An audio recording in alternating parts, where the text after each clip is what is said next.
ఈ ప్రభుత్వం వచ్చిన తర్వాత, కాంగ్రెస్ ప్రభుత్వం వచ్చిన తర్వాత ఈ రాష్ట్రంలో వరుసగా తెలంగాణ హక్కుల్ని ఇతరులకు దారదత్త చేసే ప్రయత్నం, దాన్ని కేసీఆర్ గారు చూసి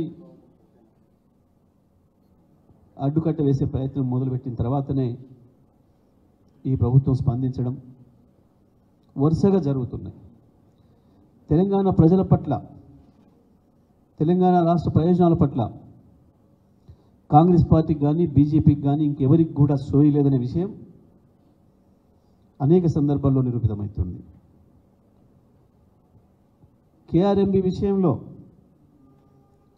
రాష్ట్ర ప్రభుత్వం సోయి లేకుండా వ్యవహరించింది. చిన్న అధికారులపై ఉన్న హక్కుల్ని కేంద్రానికి కట్టబెట్టొస్తే ముఖ్యమంత్రికి కానీ సంబంధిత శాఖ మంత్రికి కానీ ఇతర మంత్రులు కానీ సోయి లేదు. కేసీఆర్ గారు విషయాన్ని బయటికి చెప్తే, ప్రశ్నిస్తే ఎదురుదాడి చేసి తప్పించుకునే ప్రయత్నం చేసిండ్రు ఈ దొంగ కాంగ్రెస్ ప్రభుత్వం. కనీసం ఏం జరిగింది అని విచారణ చేసుకొని లోపల మాట్లాడుకోకుండా కేసీఆర్ పైన ఎదురుదాడి చేసి తప్పించుకుందాం అన్న ప్రయత్నం చేసింది. కానీ బీఆర్ఎస్ పార్టీ ప్రజల తరఫున పోరాటం చేసి శాసనసభలో కావచ్చు, బయట కావచ్చు, జరిగిన వాస్తవాలన్నింటినీ చెప్పి చివరి క్షణం వరకు కూడా తెలంగాణ ప్రభుత్వం కేంద్రానికి లొంగలేదు, ఎట్టి పరిస్థితుల్లో కూడా తెలంగాణ ప్రాజెక్టులను కేంద్రానికి అప్పగించే ప్రశ్న లేదు, కేఆర్ఎంబీకి అప్పగించే ప్రశ్నే లేదు అని చెప్పి కరాఖండిగా నిలబడ్డది. చివరి సమావేశంలో కూడా మేము వ్యతిరేకించినాం. ఆ విషయాన్నే కేఆర్ఎంబీ రికార్డ్ చేసింది. ఆంధ్రప్రదేశ్ ఒప్పుకున్నప్పటికీ తెలంగాణ రాష్ట్ర ప్రభుత్వం వ్యతిరేకిస్తుంది కాబట్టి మనం ఇంకా ప్రాజెక్టులు తీసుకోలేకపోయినామనే విషయాన్ని మినిస్టర్లో రాసింది. బయటపెట్టిన తర్వాత ప్రజల్ని కదిలించి నల్లగొండలో 1,00,000 మందిని సమీకరించి రైతుల్ని యుద్ధం ప్రకటించిన తర్వాత గప్పుడు నీళ్లు నవలి తెలంగాణ అసెంబ్లీలో తీర్మానం పెట్టి మేము కేఆర్ఎంబీకి ఇయ్యం, మాకేం ఉండాలి అని చెప్పి తీర్మానం చేయించి చేతులు దుప్పుకున్నాం. మరొక వైపు గోదావరిని తీసుకుపోయి కావేరిలో కుట్ర జరుగుతుంది, కావేరిలో కలిపి కుట్ర చేస్తుంటే కేంద్ర ప్రభుత్వం నోరు మరపలేదు. చోటేబాయ్ మళ్ళీ దానికి కూడా కేసీఆర్ యుద్ధం ప్రకటించాల్సి వచ్చింది. ఇవాళ మళ్ళీ సింగరేణి విషయంలో సింగరేణి ప్రైవేటీకరించే కుట్రకు ఇద్దరు కలిసి తెరదీస్తే నిన్న మా పార్టీ వర్కింగ్ ప్రెసిడెంట్ కేటీఆర్ గారు మీడియా సమావేశం నిర్వహించి జరుగుతున్న దానికి నిరసనగా మా కార్యాచరణ ఉంటుందని, ప్రత్యక్ష కార్యాచరణకు దిగుతామని, సింగరేణిని కాపాడుకోవడం మనందరి బాధ్యత అని, బొగ్గు గని వేలం వేయడం అంటే సింగరేణి పరిధిలో ఉన్న బొగ్గు గనిని ఇది తప్పకుండా ఉరి వేయడానికి తాడు వేయటమే, సింగరేణికి ఉరి వేయడానికి తాడు వేయటమే అని మేము దీన్ని అడ్డుకొని తీరుతామని చెప్పి ప్రకటిస్తే, ఇవాళ ఇద్దరం కలిసి వేలం వేస్తామని చెప్పి ప్రకటించిన ఉప ముఖ్యమంత్రి ఇవాళ మాట మార్చి గొంతు మార్చి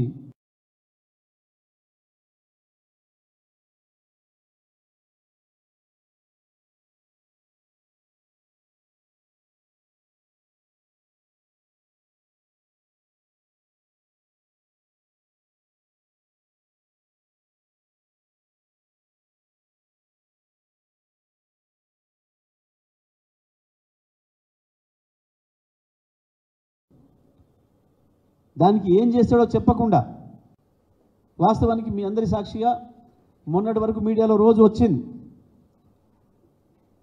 ఈరోజు వెస్టిన్ హోటల్లో జరిగే వేలంపాట కార్యక్రమంలో కిషన్ రెడ్డి గారితో పాటు నేను కూడా పాల్గొంటున్న రాష్ట్ర ప్రభుత్వం నుంచి అని ఉప ముఖ్యమంత్రి చేసిన ప్రకటన మీ అందరి మీడియాలలోనే వచ్చింది. కానీ నిన్న బీఆర్ఎస్ పార్టీ మాట్లాడిన తర్వాత సాయంత్రం హడావుడిగా పత్రికా విలేకరుల సమావేశం నిర్వహించి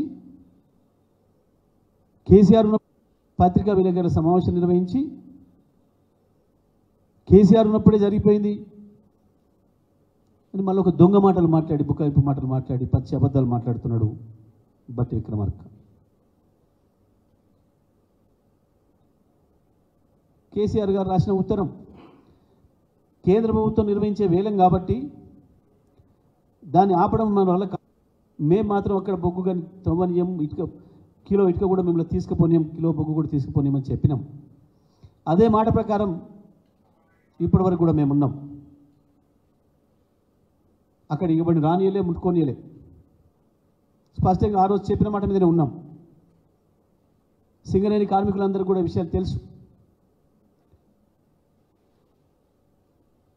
మేము ఇవాళ కూడా ఒకటే అడిగినాం, ముఖ్యమంత్రిగా ఇవాళ నువ్వు ఉన్నావు, ఆనాడు ప్రతిపక్ష నాయకుడిగా పిసిసి అధ్యక్షుడిగా ఉత్తరం రాసినావు. కేసీఆర్ గారు రాసిన 3వ రోజు నువ్వు కూడా రాసినావు వేలం వెయ్యొద్దు అని చెప్పి. మరి ఇవాళ ఏం మారిందని నీ ఉప ముఖ్యమంత్రిని పంపిస్తున్నావు వేలం వేయడానికి, దాంట్లో కూర్చొని ప్రత్యక్షంగా తిలకించడానికి. దీని వెనకాల ఎవరో ఉన్నారు, వీళ్ళిద్దరిని కలిపిన వాళ్ళు. బొగ్గు గనులు కొట్టేయాలనుకుంటున్న పెద్దలు ఎవరో వీళ్ళ ఇద్దరు నోరు మూయించి పనిచేస్తున్నాడు. దేనికో తలొగ్గి, దేనికో లొంగిపోయి దాంట్లో పాల్గొనడానికి ముందు చెప్పాడు. ఇప్పుడు కూడా దొంగ మాటలు మాట్లాడుతున్నాడు. నిన్న సాయంత్రం బట్టి విక్రమార్క గారు మాట్లాడిన దానికి ఇవాళ చేసిన పనికి పొంతన లేదు. ఇగో ఇది పులుల కొట్లాట. బొకే ఇచ్చుకొని ఒకరినొకరు ఆహ్వానించుకొని బీజేపీ పార్టీ పైన, కేంద్ర ప్రభుత్వం పైన యుద్ధం చేస్తున్నాడు ఈయన. బొకేల ద్వారా మేము ఆపమంటాం, మేము వేలం వేయనీయం, ఆయన కేసీఆర్ చేసిండు, మళ్ళీ తప్పుడు మాటలు మాట్లాడి తప్పించుకునే ప్రయత్నం చేస్తూ ఉన్నాం. ఇదేనా? దయచేసి సింగరేణి కార్మికులందరూ కూడా గమనించాలి వీళ్ళ పోరాటం. ఏం మాట్లాడుతున్నారు ఇద్దరు బయటకు వచ్చి? వీళ్ళ వాలకాన్ని చూస్తుంటే 2 పులులు గుహలోకి పోయి బయటకు వచ్చేటప్పటికి మేకతోలు వేసుకొని వచ్చినాయట. వీళ్ళిద్దరు వెస్టిన్ హోటల్లో బయటకు వచ్చి పత్రికా విలేకరుల సమావేశం నిర్వహించి మాట్లాడిన మాటలు, దాన్ని ఉంచుతావా చంపుతావా చెప్పట్లే. ఆవు ఉండెను, దానికి తోక ఉండెను, దానికి 2 చెవులు ఉండెను, మూతి ఉండెను, ముక్కు ఉండెను మాట్లాడాను. ఇద్దరు కూడా దాన్ని ఉంచుతున్నావా, కోస్తున్నావా, ఏం చేస్తున్నావు, దాని మీద మాట్లాడలే. గమనించాలి ప్రజలందరూ కూడా దయచేసి.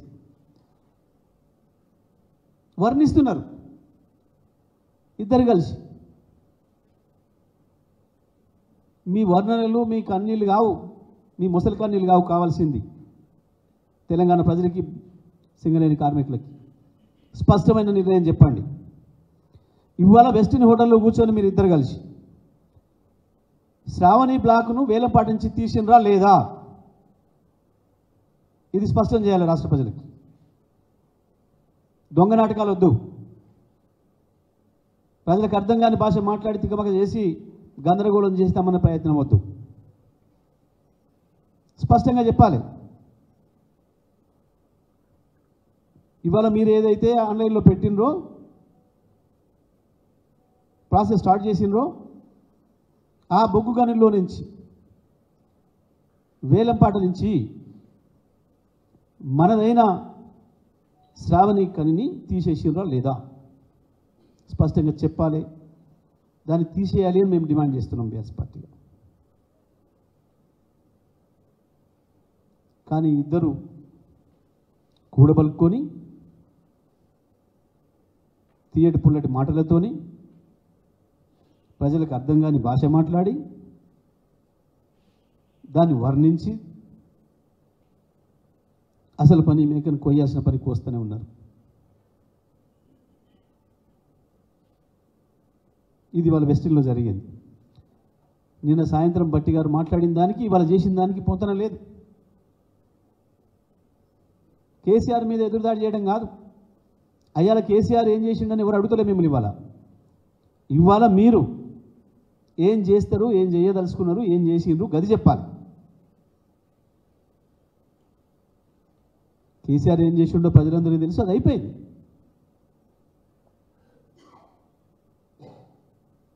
దీనికి మద్దతు ఇచ్చిండ్రు, దానికి మద్దతు ఇచ్చిండ్రు, ఇది చేసిండ్రు, అది చేసిండ్రు.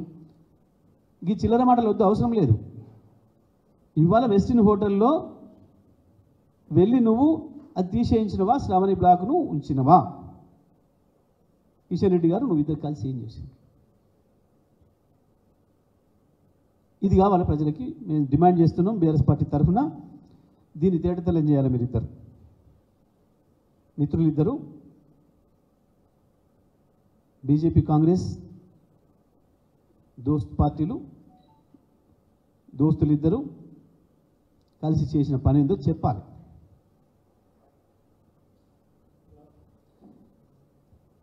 నిజమే, రాజకీయాల్లో పాపం కొంతమందికి పదవులు వస్తే అదృష్టం వచ్చింది అనుకుంటాం. కానీ కిషన్ రెడ్డి గారు దురదృష్టవంతుడు. ఎన్ని పదవులు వచ్చినా ఈ రాష్ట్ర ప్రజలకు ఒక్క పైసా ప్రయోజనకరమైన పని చేసే అవకాశం రావట్లేదని. గత 5 ఏళ్ళు ఉంటే ఒక పైసా, ఒక పని ఇది కిషన్ రెడ్డి గారు చేసి అని చెప్పుకోవడానికి ఎప్పుడైనా జీవితకాలంలో ఒకటే ఒకటి, అక్కడిక్కడ రైల్వే స్టేషన్లో పాత లిఫ్ట్ను బాగు చేసి దాన్ని ప్రారంభించే కార్యక్రమం ఆయన 5 ఏళ్ళ జీవితకాలం చేసింది పాపం. ఎందుకంటే మనం ప్రధానమంత్రి గారు వచ్చి పాత రైల్వే స్టేషన్ రంగులేసి ప్రారంభం చేసిపోతే ఎవరో కార్యకర్త సలహా ఇస్తే అన్న నీ పేరు కూడా ఒకటి ఉండాలి కదా అంటే పాత లిఫ్ట్ను బంద్ చేసి బాగు చేయించి 10 రోజులు ప్రారంభం చేసి వచ్చింది పాపం. ఇక ఈసారి ఇంకా అంతకంటే పెద్దది వచ్చింది క్యాబినెట్. ఇప్పుడన్నా ఏమైనా చేస్తాడేమో అనుకున్నారు కొద్దిమంది ఆయన మిత్రులు, కార్యకర్తలు. కానీ ఏం జరిగింది? మొదటి రోజే పదవి తీసుకొని హైదరాబాద్లో దిగిన మొదటి రోజే తెలంగాణ ప్రయోజనాలకి ద్రోహం చేసే పరిస్థితి, తెలంగాణ రాష్ట్ర ప్రజలకి ద్రోహం చేసే పని, మనదైన సింగరేణిని నట్టేట ముంచే పనికి, దాన్ని ఉరిపెట్టే పనికి శ్రీకారం చుట్టింది వచ్చి. బహుశా ఇంత దురదృష్టం ఎవరికి ఉండదు ఈ దేశంలో. కనీసం మొదటిసారి వచ్చినప్పుడు ఏదైనా ఒక మంచి పని చేస్తారు, చేయాలనుకుంటారు సెంటిమెంట్గానైనా. కనీసం గది కూడా లేదు పాపం. వీరు బొకే ఇచ్చి అడిగిరట, వారు బొకే తీసుకొని నేను ప్రధానమంత్రి గారికి పోయి చెప్తా అని చెప్పిండట. గిది కావాలన్నా సింగరేణి ప్రజలకు? నిజంగా మీరిద్దరు నిన్న మాట్లాడింది కానీ ఇవాళ మాట్లాడింది కానీ నిజమే అయితే దానికి ఒకటే ఒక సాక్ష్యం, శ్రావణి బ్లాకును ఇప్పుడు వేలంలో నుంచి తీసేయటమే. అది కాకుండా మీరు ఎన్ని మాట్లాడినా పులులు మేకతోలు కప్పుకొని మాట్లాడినట్టే ఉంటుంది తప్ప అంతకు మించి ఇంకోటి లేదు సింగరేణి ప్రజల దృష్టిలో, సింగరేణి కార్మికుల దృష్టిలో.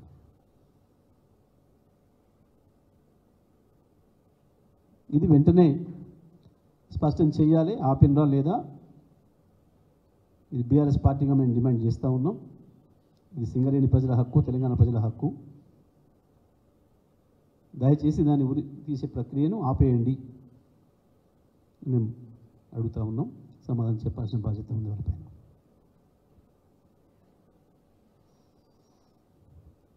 ఇక ఇంకొక విషయానికి వస్తే, ఇవాళ మా మాజీ శాసనసభ్యుడు, మాజీ పార్లమెంట్ సభ్యులు బాల్క సుమన్తో సహా కొంతమంది మా ఉద్యమకారులని అక్రమంగా అరెస్ట్ చేసి తీసుకుపోయి బంజారాహిల్స్ పోలీస్ స్టేషన్లో పెట్టిండ్రు. వాళ్ళని వెంటనే విడుదల చేయాలి. వారి నేరం చేయలే, వారు ఎక్కడనే ఎవరి మీద దాడి చేయడానికి పోలే, లేకపోతే ఇంకోటి ఏదో చట్టబద్ధంగా చర్యలు చేయడానికి పోలే. పోచారం శ్రీనివాసరెడ్డి గారు 10 ఏళ్ళు కలిసి ఉన్న సహచరుడిగా పెద్ద మనిషిగా వారిని గౌరవించారు కాబట్టి ఏదో వారింటికి ముఖ్యమంత్రి వెళ్ళి వస్తున్నాడు అని తెలిస్తే ఆయన వెళ్ళిపోయిండేమో, మాట్లాడొద్దాం మనం కూడా, మరి ఆయన మన ఇంటికి ఎందుకు వస్తాడు, ఏ కారణం చేత వచ్చిండి, ఏం జరిగింది అని చెప్పి తెలుసుకుందామని చెప్పి ఆతృతోని ఉత్సాహంతో పోయినట్టున్నారు. అది మన ఇల్లు అనే భావనతోని, మన నాయకుడు అనే భావనతోని. కానీ అప్పటికి ముఖ్యమంత్రి లోపల ఉన్నాడని చెప్పేసి పోలీసులు అడ్డుకున్నారట. ముఖ్యమంత్రిని ఏందో చేస్తానికి ఏం పోరు, ఎవరు కూడా చేయరు. మేము వెంటనే సుమన్తో సహా అరెస్ట్ చేసి పోలీస్ స్టేషన్లో వచ్చిన మా వాళ్ళందరూ కూడా విడుదల చేయాలని చెప్పి నేను డిమాండ్ చేస్తూ ఉన్నా. ఎటువంటి కేసు లేకుండా విడుదల చేయాలి. ఎందుకంటే ఆ నిమిషం వరకు అది మా ఇల్లని, మా నాయకుడని, మా సహచర పెద్దలని తెలుసుకోవడానికి పోయినరు, మాట్లాడడానికి పోయినరు మంచి చెడ్డ. కాబట్టి వెంటనే విడుదల చేయాలని చెప్పి నేను డిమాండ్ చేస్తా ఉన్నాను.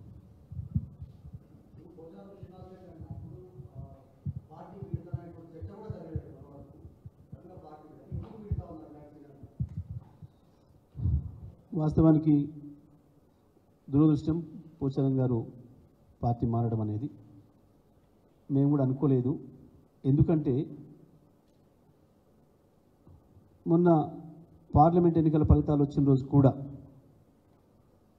ఉదయం నుంచి సాయంత్రం వరకు కేసీఆర్ గారి దగ్గర కూర్చొని ఉన్నారు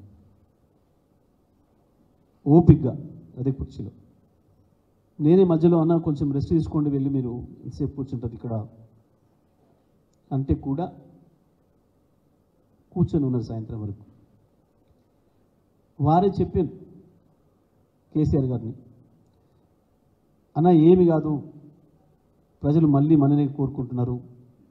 ఈ ఫలితాలు భారతదేశంలో ఇవాళ రెండింటి మీద ఎన్నికలు జరిగినాయి. 2000 చూపించి ఇది పట్టుకుంటావా ఇది పట్టుకుంటావా అని అడిగినారు.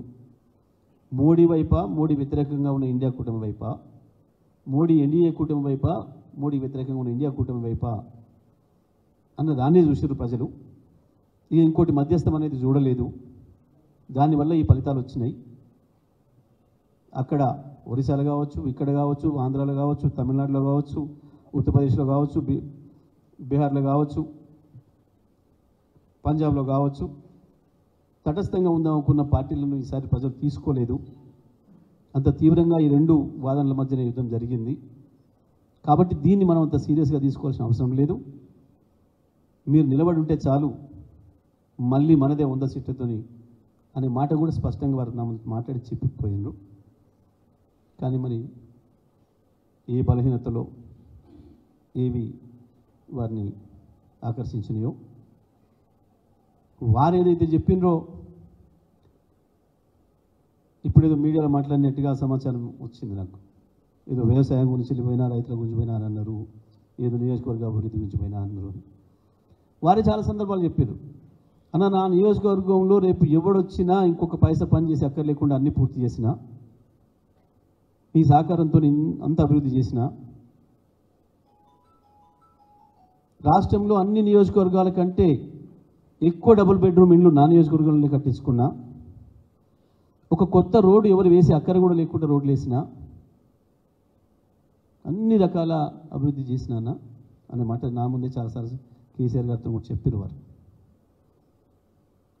వ్యవసాయాన్ని వారి చేతిలోనే పెట్టి వ్యవసాయ శాఖ మంత్రిగా కేసీఆర్ గారు, సీనన్న లక్ష్మీపుత్రుడు,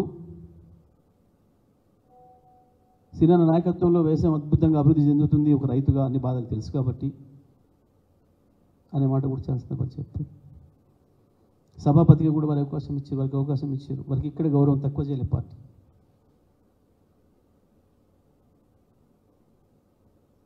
ఆయన ఈ వయసులో ఇప్పుడు పార్టీ మారుతారని మేము భావించలే, దురదృష్టం. అందుకు వారికి అయితే పార్టీ మారడం వల్ల ఏమొస్తాయో మాకు తెలియదు, కానీ ప్రజల్లో మాత్రం అప్రతిష్ట మూటగట్టుకోవడం ఖాయం. అది వారి కీర్తిని పెంచదు, నష్టం చేస్తుంది, ప్రజలు అప్రతిష్ట పాలవుతారు తప్ప ఇంకోటి కాదు. నేను ఏమో అని నేనే అన్నా, మళ్ళీ నన్ను ఏమని అడిగితే నేనేం చెప్పా, ఏదో ఒక బలహీనత ఉంటే తప్ప, లేకపోతే ఎందుకు మారుతారు?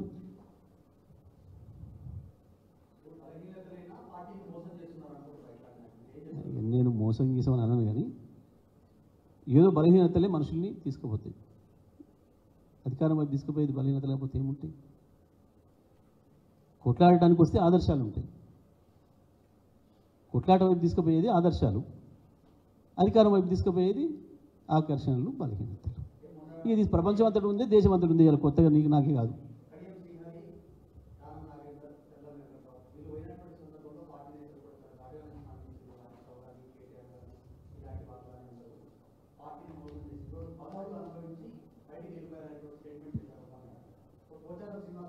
అందరూ ఒకటే తీరుగా మాట్లాడాలేం లేదు కదా,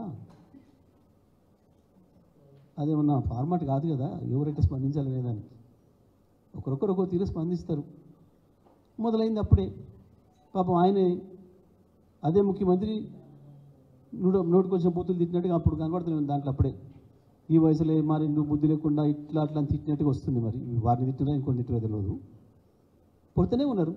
ఎవరు ఆగుతారు? ఎవరు నోటికి తాళం ఇస్తావు, ఎవరు చేతులకు తాళం ఇస్తావు, బేడీలు ఇస్తావు, వస్తాయి ఇవన్నీ. సరే, ఎవరి ఆలోచన వాళ్ళకు ఉంటుంది, ఎవరి ఆశలు వాళ్ళకు ఉంటాయి, ఎవరి బలహీనతలు వాళ్ళకు ఉంటాయి. సింపుల్ మేము ఒకటి చెప్పగలుగుతున్నాం ఏంటంటే, ఈ పార్టీలు మారడం అనే ప్రక్రియ కొత్తగా ఇవాళ ఏందో ఒక్క బీఆర్ఎస్తోనే ప్రారంభం కాలే. సింపుల్ 45 ఏళ్ల క్రితమే ఈ స్వతంత్ర భారతదేశంలో ఇటువంటి ప్రక్రియ ప్రారంభమైంది. ఇక దీంతోనే అయిపోయింది. ఇక కేసీఆర్ అయిపోతాడు, కేసీఆర్ అదృశ్యమవుతాడు అని పాపం చాలామంది కలలు అంటున్నారు. అదృశ్యం కావాలని కోరుకుంటూ చాలామంది ఉన్నారు. వాస్తవానికి ఈ దేశంలో కేసీఆర్ గారికి ఎక్కువ మంది శత్రువులు ఉన్నారు. అయితే దాంట్లో మా దురదృష్టమో అదృష్టమో కొంచెం మీడియాలు ఇంకెక్కువ ఉన్నారు మాకు వాస్తవానికి.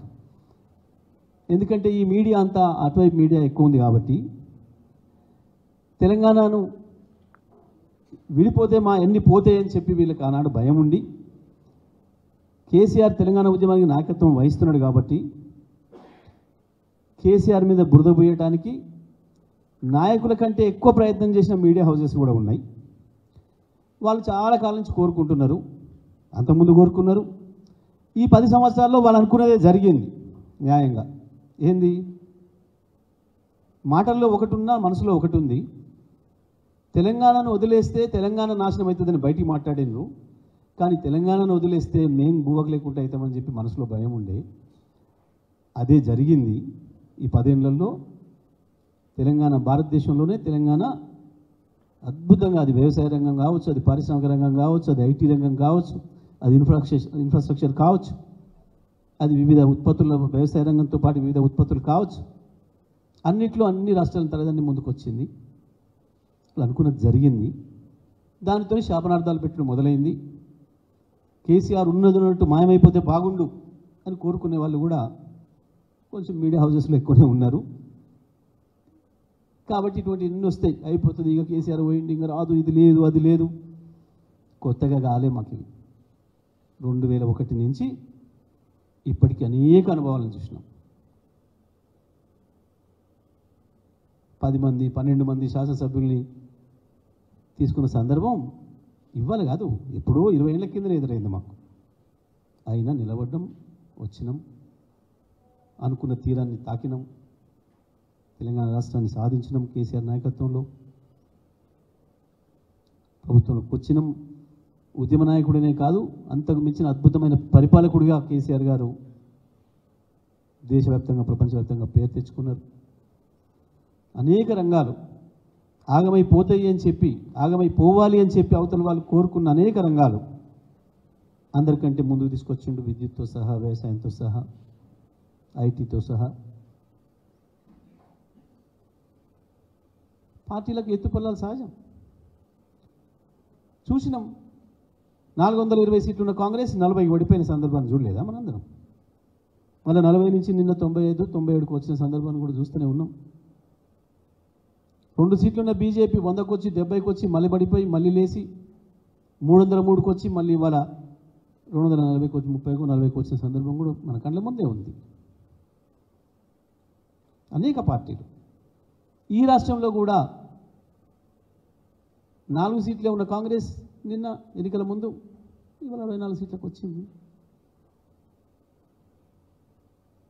ఆ పోతారా, తీసుకుంటారా, విలీనాలా గిలీనాలా అన్నీ జరిగినాయి గత 10 ఏళ్లలో. అన్నీ జరిగినాక మేము ఎక్కడ ఉన్నామో వాళ్ళు ఎక్కడ ఉన్నారో అందరికీ తెలుసు, మనందరికీ కూడా తెలుసు. దాచుకునేది ఏం లేదు, ఇలా మొహమాటపడేది ఏం లేదు, సిగ్గుపడేది ఏం లేదు. మేము అదే చెప్తున్నాం. మళ్ళీ ఫినిక్స్ పక్షిలాగా కేసీఆర్ లేచి తిరిగి వస్తారు. మళ్ళీ బీఆర్ఎస్ గతంలో కంటే వైభవోపేతంగా ఈ రాష్ట్ర రాజకీయాల్లో, దేశ రాజకీయాల్లో ప్రముఖ పాత్ర పోషిస్తుంది. అందులో ఏం సందేహం లేదు.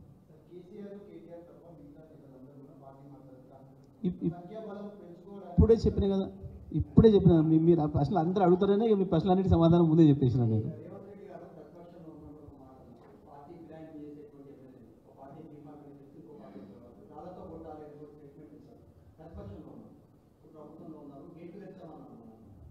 సరే, రాళ్ళతో కొట్టుడు పక్కన పెట్టింది. పాపం ఆయన అన్నదే స్ఫూర్తిగా తీసుకున్నారో మరి మీరు అన్నట్టు నాకు గుర్తులేదు. కానీ మా వాళ్ళు పాపం పెద్ద మనిషి కాడికి పోయి మాట్లాడుకోవడానికో, బతిమాలుకోవడానికో, కాళ్ళేళ్ళు పట్టుకోవడానికో పోయినారు. పిల్లలు కాబట్టి పెద్ద ఆయన నాయనతో సమానమని మాట్లాడడానికి పోయినట్టున్నారు. తీసుకుపోయి జైల్లో పెట్టేప్పుడు నిజమే ఆయన చెప్పినట్టు రాళ్ళతోనే కొట్టడం మొదలు పెడితే ఎట్లుంటుంది? కానీ రాళ్ళతోనే కొట్టే పని మాకేం లేదు. ప్రజలు ఎప్పుడు దేంతోనే ఎవరు కొట్టాలో కొడతారు, అందులో సందేహం ఏం లేదు. అవే జరుగుతాయి.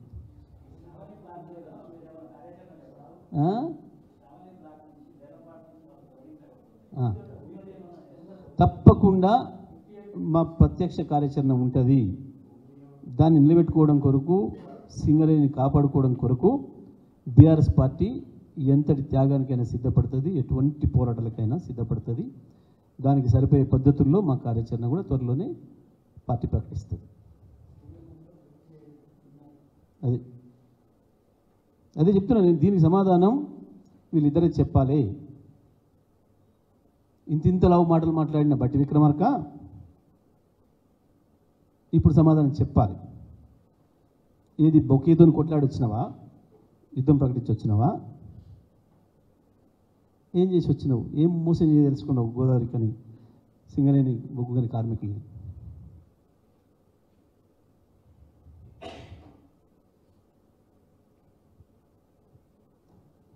ఏమైనా నర్సింగ్ సబ్బు లేదు?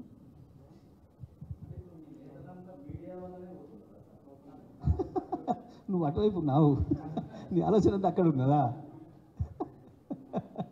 నేను కేసీఆర్ అదృశ్యం అయిపోతాడు, కేసీఆర్ పార్టీ లేకుండా పోతుంది అనేటోళ్ళ గురించి మాట్లాడుతూ, మాకు కొంచెం ఎక్కువ మంది ఉన్నారు శత్రువులు. మిగతా వాళ్ళందరికీ ఏమో కేవలం ప్రత్యర్థి పార్టీలే శత్రువులు. కానీ మాకు కొంచెం మీడియా హౌజెస్లు కూడా ఉన్నాయి కాబట్టి ఎక్కువ వస్తుంది ప్రచారము అని చెప్తున్నాను. ఎందుకు చెప్తున్నానంటే అది కూడా చెప్తాను. మొన్న మీ వార్తలు కొన్ని ప్రధాన పత్రికల్లో ప్రధాన శీర్షిక వార్త ఏంది? 6,000 కోట్లు నష్టం. దాంట్లోనే మీరు రాసిన రాత ఏంది? చెల్లించింది 7,000 కోట్లు ఛత్తీస్గఢ్కు, తెచ్చింది 18,000 మిలియన్ యూనిట్లు. 18,000 మిలియన్ యూనిట్లకు తను 7,000 కోట్లు చెల్లిస్తే 6,000 కోట్ల నష్టం ఎట్లొస్తుంది? ఆ వార్త చెప్పింది ఎవడు మీకు? దానికి అమ్మ ఎవరు, అయ్య ఎవరు? ఆ వార్తకి వాడికి ఒక పేరు లేదు, ఊరు లేదు. రాస్తే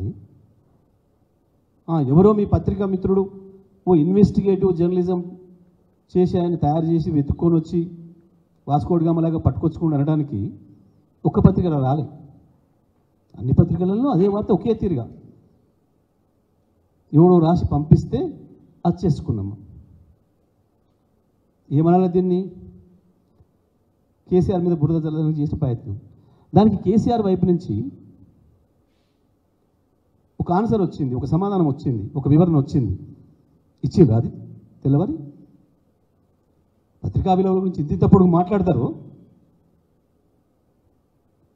ఎందుకు ఇవ్వరు? ఏ పత్రికా విలువలు మీకు పాటిస్తున్నది?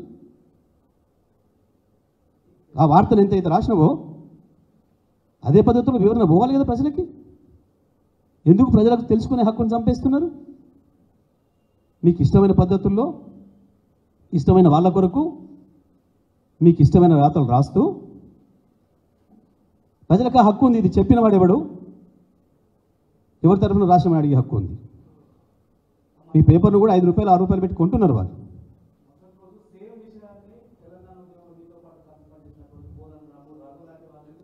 నువ్వు వాళ్ళదే రాస్తావు, ఎందుకు బీఆర్ఎస్ది రాదు, ఎందుకు బీఆర్ఎస్ది రాదు అంటే ఏంది? బీఆర్ఎస్ గొంతు నొక్కి, బీఆర్ఎస్ గొంతు పైన కాలు పెట్టి మేము కరాల నృత్యం చేస్తాం అనుకుంటున్నారు. ఎందుకు రాదు? పత్రికా విలువ గురించి మాట్లాడే పెద్దలు ఎందుకు పక్షపాతం చూపిస్తున్నారు? రావాలి కదా.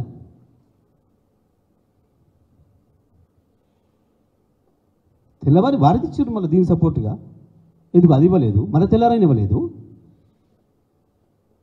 ఏంటిది మీరు వల్ల వేసే నీతులు ఏంటివి?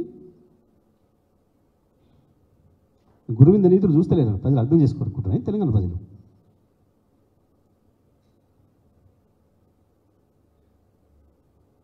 ఎందుకనో మీడియా హౌజుల వల్ల పోతున్నాయి. మీడియా హౌజులు కూడా చేసే కుట్రలు చేస్తాయి, ఆనాడు కూడా చేసినా ఈనాడు కూడా చేస్తాయి. రాజకీయాలకు అతీతంగా లేరు కదా. చీకటి ఒప్పందాలు, చీకటి దోస్తాలు ఉన్నాయి కదా.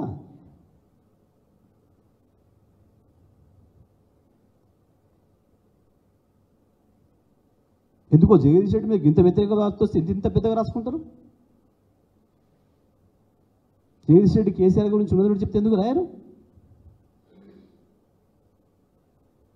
ఇదేం నీతి? ఇదేం పెద్దరికం?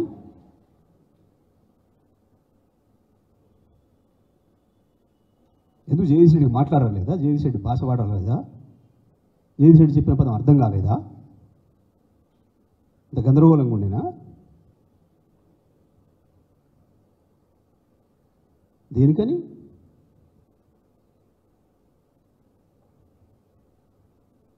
అందుకే అంటున్నాం మేము, మా ప్రజలకు వాస్తవాలు చెప్పాలి కాబట్టి.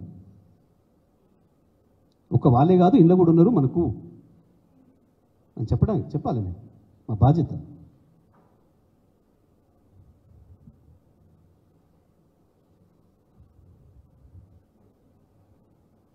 ఎనీథింగ్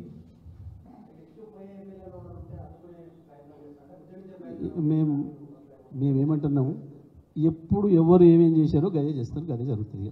దానికి అతీతంగా ఏం జరగదు, అతీతంగా ఏం జరగదు. సింపుల్ లెక్క.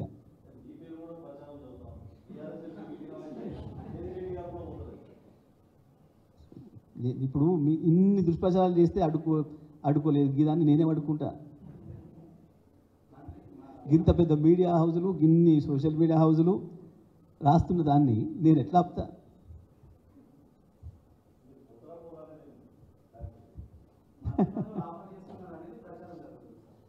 నేను అందుకనే అన్న కదా, నాకు తెలియదు ఏం ఆఫర్ చేసిందో, ఏ బలహీనతలో, ఏ ఆకర్షణలో పాపం ఎందుకు ఏవి చూస్తున్నాయో దురదృష్టం అనే చెప్పిన నేను. అవి ఏంటిది అంటే నేను చెప్పలేను, కానీ స్పష్టంగా చెప్పిన. కొట్లాటకు పోయేటోడు ఆదర్శంతో పోతాడు, అధికారంలోకి పోయేటోడు ఆకర్షణతో పోతాడు, బలహీనతతో పోతాడు. సాబు